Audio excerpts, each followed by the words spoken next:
Good morning and welcome to day 8 of becoming a travel photographer in 30 days. I just realized that after 10, I don't actually know how I'm going to be showing. I guess I can do sign language. So today is going to be a recap video where I go over the last 7 days that we've been working on and kind of talk about the lessons that I've learned each day, kind of go over the favorite photos and what I did to adjust my course to still stay true to the project, but have it going in a better direction. And I have prepared a rather lovely PowerPoint for you. So if you'll join me over here, we're going to be going through that. Lessons learned in the 30-day travel photographer so far. We're going to be covering the last 7 days. So research day, accidental rainstorm, racing the sun, ducks and wisdom, coffee dates, sunset at Lake Lawtonka, and the roadside debacle. Research day was a lot of fun. I actually had to re-video this one a couple of different times because not only was, this challenge a growing experience for my photography, it's also like a content creator challenge. And, I've made lots of videos, but I haven't been making, multiple videos per day while like building a photography project. So like just getting day 1 videoed correctly was like a huge learning curve. I needed to screenshot. A lot of screenshot software was like videoing into like formats that were incompatible with Adobe Premiere. There was just like a whole bunch of finagling that I needed to do for this day. So even before the research started, I was already in this huge learning curve of content creation, basically. Once I did get started on research, I started to notice how flawed my plan was, because that's the point of travel photography. And while I've seen people that like don't leave their city and they pretend that they go on vacation and they just are able to take photos that make it look like they went to Hawaii, like they go to the sandy beach at like their local lake and they get some underwater shots of them at the pool and they get, fancy drinks by a thatched roof somewhere, and like as a joke, they pretend that they've gone on vacation. So like I know that I could mimic those shots, but like that's the reason they're cool. So I kind of started to realize that I wasn't going to be able to just copy shots, but I could try to see Oklahoma from a similar lens. I love that for the most part, they edit true to tone. This specific photo by Steve McCurry has like some higher contrast going on. But for the most part, they really keep like real colors and, because whatever they're looking at is just really that beautiful. Another thing I noticed is that the shots they got weren't hard to get. I mean, hear me out. Yes, climbing mountains and taking photos of people rock climbing and stuff. Yes, that's hard to get. And at the same time, a lot of them, and this is the hard thing about photography, is that everything looks very possible and looks very not difficult until you go try to shoot it and you're like, oh wow, I see why that was like pretty technically difficult. But for the most part, when I looked at the photos, besides not traveling, I never thought like, oh wow, that's going to be impossible to get. But like I know that when I'm in that moment, it's going to be a lot harder than I think. So, while I was researching, I was also realizing how flawed this plan was and just that I hoped I could still kind of make it work. Day 2, accidental rainstorm. So this one was a lot of fun and very accidental, and it just like turned up it was kind of the first inkling that travel photography was going to be more than just lining up a certain shot every single day.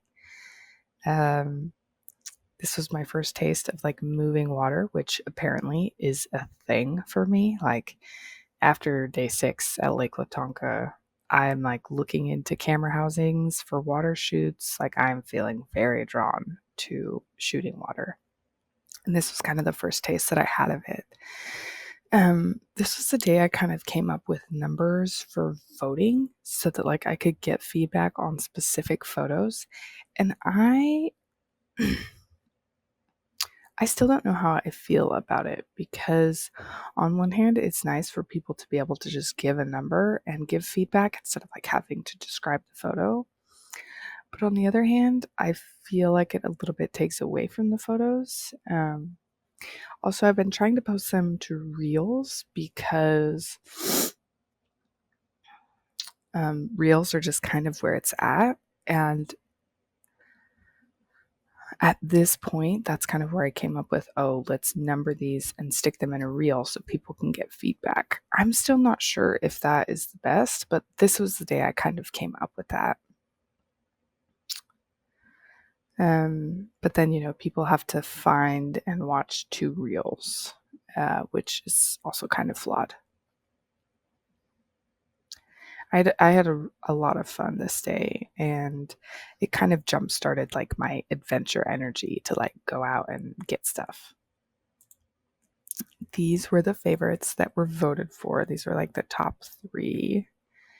And my favorite, I think, of these 3 is the one with table in it. But all 3 of these were also favorites of mine. So day 3, racing the sun. This is where I was attempting to get Annie Griffith's silhouette shot. And this was the first day that I videoed myself taking photos. And, that was kind of a learning curve in and of itself. I forgot my microphone adapter for my Rode mic to be able to like plug into my phone that was videoing me. But it turned out like my audio, I was still able to like cut out a lot of the background noise and it still sounded pretty fine. I was also pretty nervous I was doing iPhone forward facing camera, which is not the best camera on the iPhone. Ooh, I think I have the 15.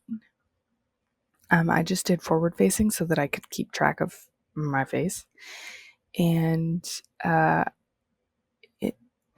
didn't mind it. I felt like it made it obvious that we were in like a behind the scenes section of the video, so it kind of just worked. This also helped me remember like how to time shoots a little bit better because I was thinking that if sun rised at 7:16, that the best shots were going to be right at around 7:16. But what I needed was everything before it. So it kind of reminded me of like how the light timing works. I had a lot of fun doing this, but I did not immediately love these photos. They're still definitely not my favorite from the challenge. They're exactly what I was looking for, colorful skies with silhouettes in front of them. But I just find the colorful skies without any clouds or dimension just really make it just kind of not my favorite photos, if that makes sense. I feel like we're losing a lot of dimension. This was the day that I started posting a voting. I would number the shots and I posted that to my reels and to my story. Turns out that kind of just made it hard to keep track of who was voting where. And I kind of think that voting in stories is like Instagram stories is going to be the better option going forward. But again, I'm not feeling super sure of the voting anyway. These three were the favorite shots. So the little leaves in the bottom corner, those are just like filling up space because there's only three favorites and these were horizontal photos. So yeah, initially I wanted to Photoshop this light pole in the top right photo that has the tree and the vents in it. I wanted to Photoshop that light pole out. That's actually another good thing to note. I have not been sure when I've been editing these photos at all because travel photos are so natural and true to tone, and like this color of the sky. I know that I bumped up some of the colors, but I didn't the kind of gray blue. I'm not crazy about that gray blue color, but it was kind of the truest to tone, and I felt like that's what a photographer or a travel photographer would do. So I didn't change it at all.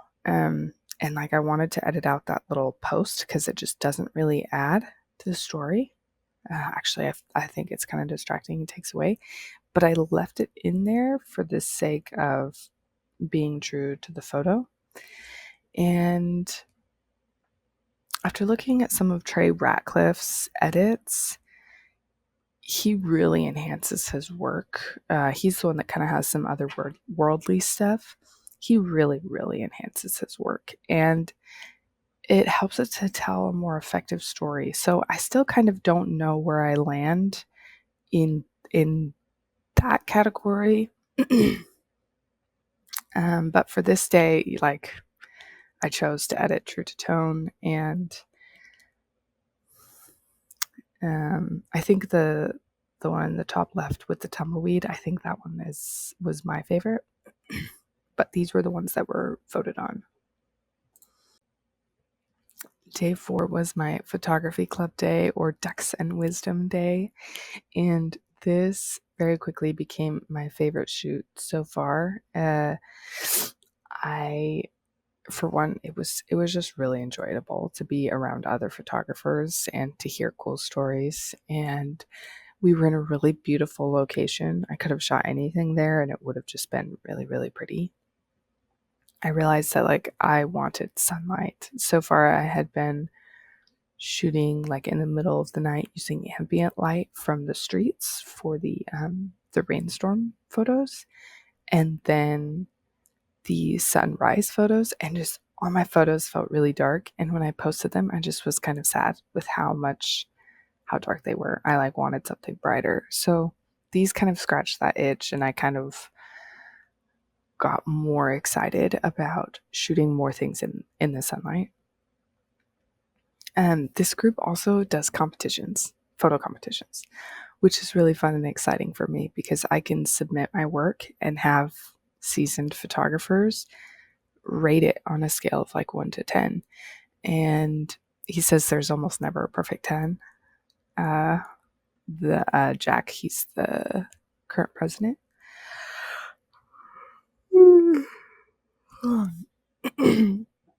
But I could start getting feedback on photos like right now.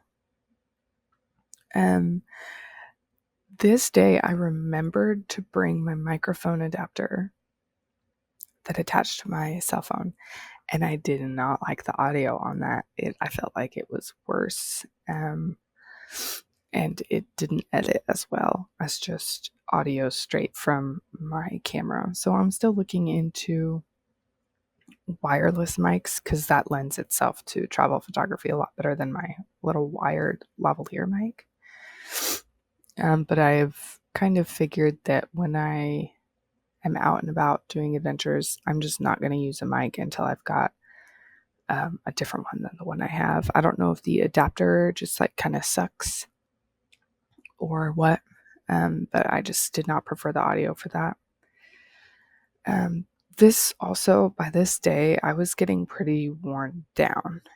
As you know, I'm finishing my degree right now. I'm a senior in computer science, and I'm homeschooling my 7-year-old. And he's a very high energy. I mean, he's 7, right?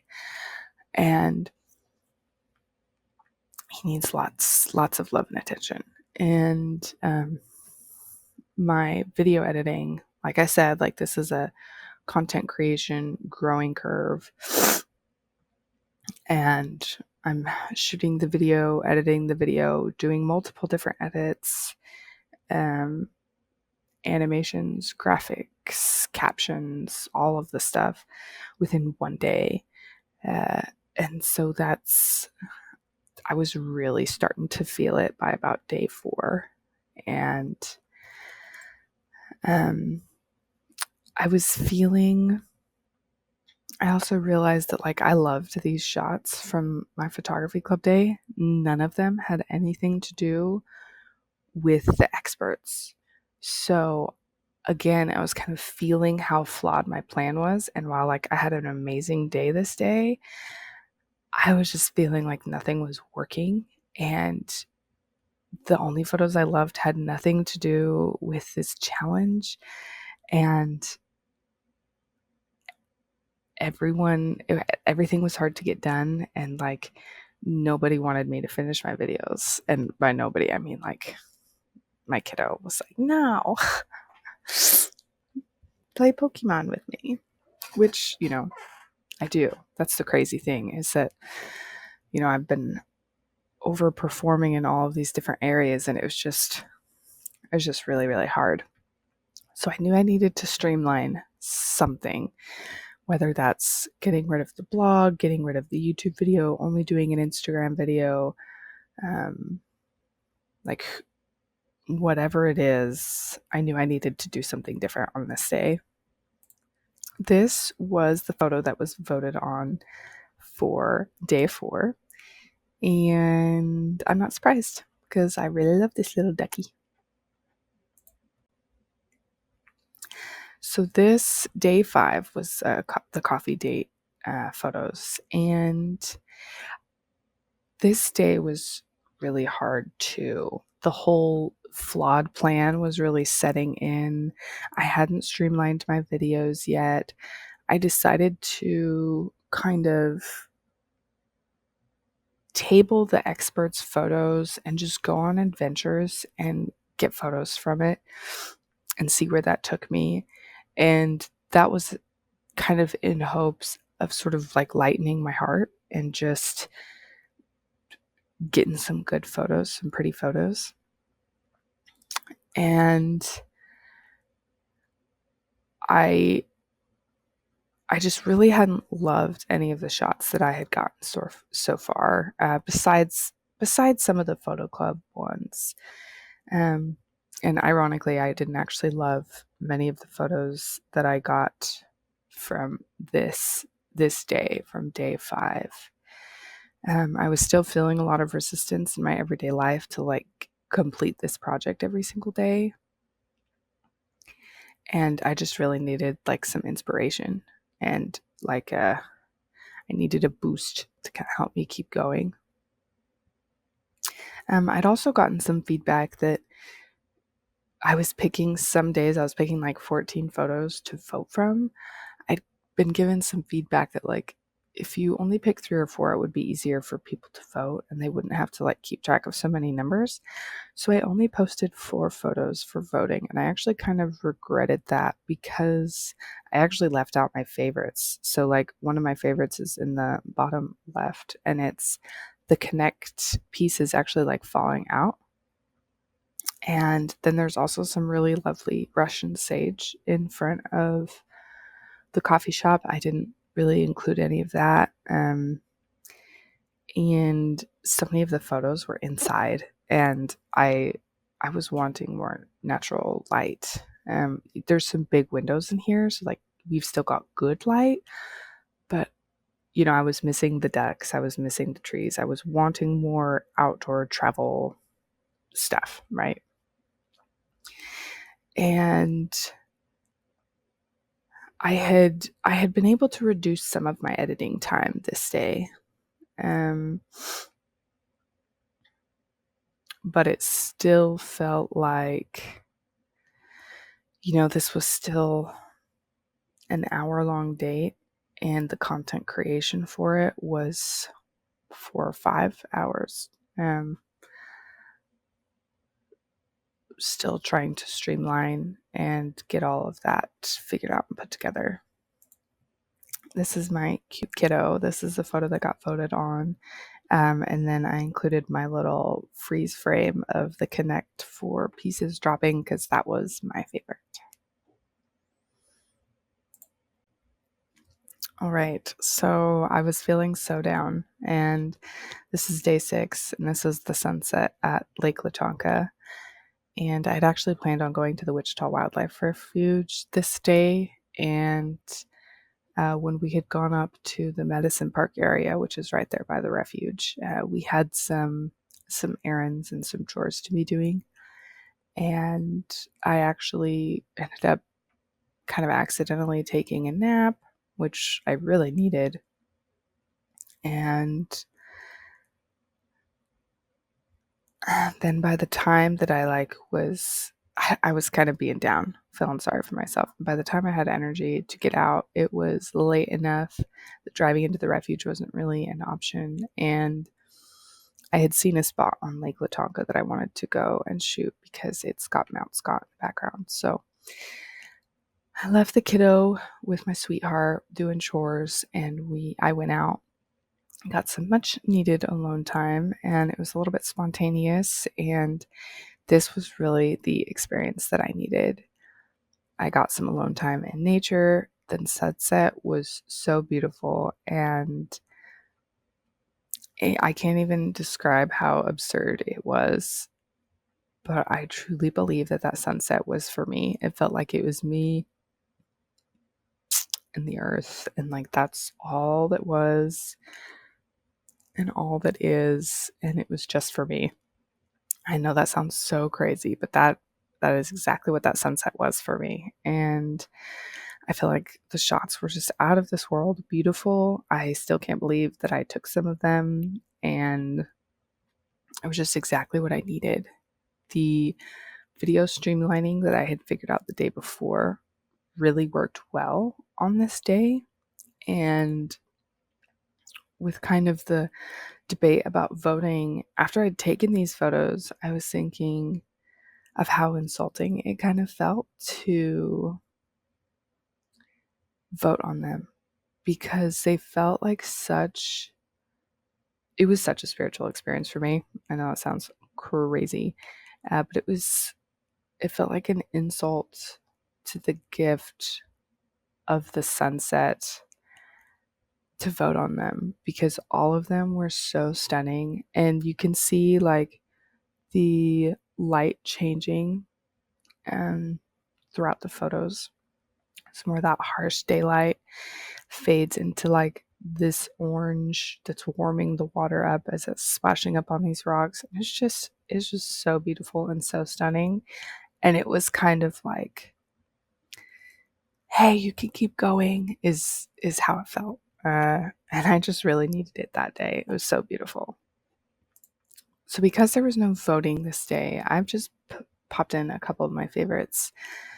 The water, I can't even, honestly. It's shimmering. I can't even believe that those sparkles are just actually in camera. I included one that has the mountain in focus because that was the point of that day, but like it really did become about the lake, and it was just such a perfect and beautiful day. So coming off of day 6's high of that just stunning sunset and being re-reminded of my goals and what I was doing, and kind of just being comforted in all of my distress that I was experiencing so far. I was not expecting much from day 7. I was just happy to still be going and to have streamlined enough things that I felt like I could still keep going and take care of all my other responsibilities. So day 7 really wasn't anything special, but I do find it quite humorous. I'm really not much of like a spontaneous go with the flow person, which is another reason that the travel photographer challenge is so good for me, because it's like forcing me to do something that's not very controlled and just see what happens. And so it was very spontaneous of me to just pull over and try to get some shots. Um, and then I just happened across this roadside debacle, and it's this giant hay trailer that had shredded a tire, and there were shreds everywhere. And this jack had obviously lifted it. The whole wheel had been taken off, so they took the wheel to go get a new tire put on it. And there was a crushed can of Dos Equis there. And I just really related to this experience of like how awful car trouble is, and the whole need a drink sort of mindset of like, this is just terrible. um, and I wouldn't say that like any of these photos are stunning, but I liked the story that they told, and I was still satisfied with these shots after the Lake Lawtonka day. So I haven't posted any way to vote on these photos because I'm still not sure how I want to do that. But these are some of my favorites, and I love the grass. It's like the least storytelling element of kind of the actual roadside debacle. It's good at setting the scene, but I've just really come to love prairies. And I saw this really cute quote the other day that said, "It's anyone can love the mountains, but it takes a deep soul to love the prairie." And prairies are actually one of the most endangered biospheres because they're the ones that get turned into farmland, and it really messes up like biodiversity of that area and all the wildlife that live there. So anyway, I just really love grasses, and I'm finding that anytime I go somewhere, I really want to catch the sun on the grass as it's blowing in the Oklahoma wind. And it's like the song, the waving wheat sort of vibe. Anyway, so I love grass, and these photos are fun. So, where do we go from here? We're maybe a fourth of the way through the challenge, and I've definitely learned a ton. Some about photography, a lot about editing and content creation, interacting with Instagram, YouTube, blogs, huge learning curve in that area. Also, I've shot a lot of things that I haven't yet. The water stuff, all very new for me. I'm shooting at a way lower exposure than I ever have before to try and get more color. And I have not really been able to get much wildlife, and I am being very spontaneous for me. So I'm pretty excited in the direction that all of this is going. Uh, the next day I have planned is actually, it's a planned shoot that I'm doing for some people, but it's kind of a girls trip theme. So I'm going to attempt to capture some travel-esque shots from that planned shoot. And besides that, I I don't know. There's a couple of state parks I know I want to go to. I want to go to the Salt Plains. There's a really beautiful spot in Roman Nose Park. And well, I kind of want to go back to Red Rock. There's so much in the Wichita Wildlife Refuge that I need to shoot. there are lots of beautiful places. So I'm really excited for the next steps in this challenge. And thank you all so much for taking part in it with me. And I will see you tomorrow in the next video. Thank you so much for joining me for this video. If there's anything I've learned in the last 7 days, I guess technically this is day 8, is that I want to be on more adventures. I want more out and less plan. And that's pretty unique for me as like a very planny planner. And it just feels good. And I'm just really excited to be here. And thank you guys so much for being here with me. Every little message or comment, like it's really, I really appreciate it. And I'm really excited to be here. So I'll catch you tomorrow where hopefully we're going on more and bigger adventures.